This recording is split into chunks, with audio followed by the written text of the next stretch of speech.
Hello and welcome to the next episode of where I try to recreate the first level of the third Spyro game.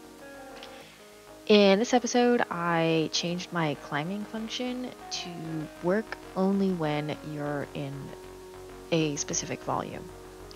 My last episode covered how I created this volume, and now I'll go over getting it to actually work. So first, in the E key, I changed the name to interact. So now E is the general interact key, not necessarily the climb key. I added a branch to the custom event that calls if you are able to climb on the wall, and added inside the climbable volume that you can climb once you're in here, and if you left, you cannot climb.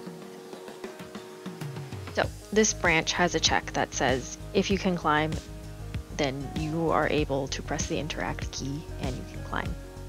This was a really difficult thing for me to do. I don't know a whole lot about blueprint interfaces, and I tried to use them, and yeah, it just didn't really work all that well. I spent a lot of time trying to figure this out and trying and failing.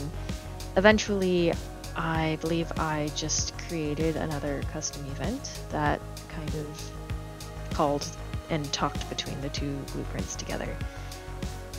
I still need to figure out what exactly BPIs do. I know roughly like when they're supposed to be used, but not exactly how to use them.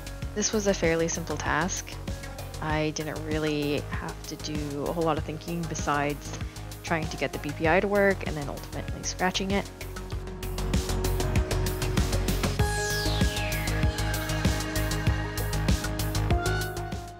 I had trouble turning off the movement for this jump. If I had pressed the E key at this stage, it would turn on and off like your ability to control the player. I think ultimately I just needed to say like, oh, if you are... I think ultimately I was using the wrong movement, like get player movement versus like get actor movement. Actor forward vector, and eventually I got that to work. I shared my difficulties with my partner, and he eventually just suggested using custom events, and that kind of unlocked something in my mind, and I was like, wow, yeah, why am I not using custom events to call these things? So after this, I stopped having so much trouble getting that to work, and it kind of became a little straightforward after that.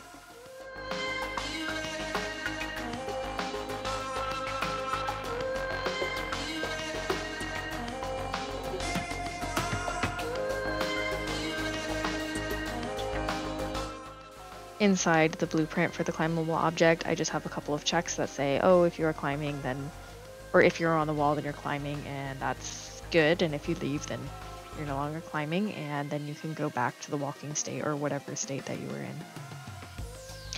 I also needed to make sure that the player, when they're gliding, they are constantly moving forward. That's how it is in the Spyro game, so it needed to be on mine.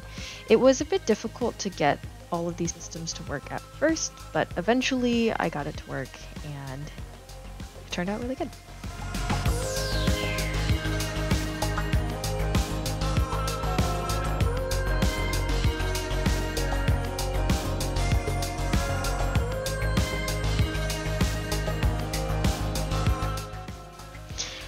Thank you for watching this very short episode about how I got climbing to work, and stay tuned for the next one.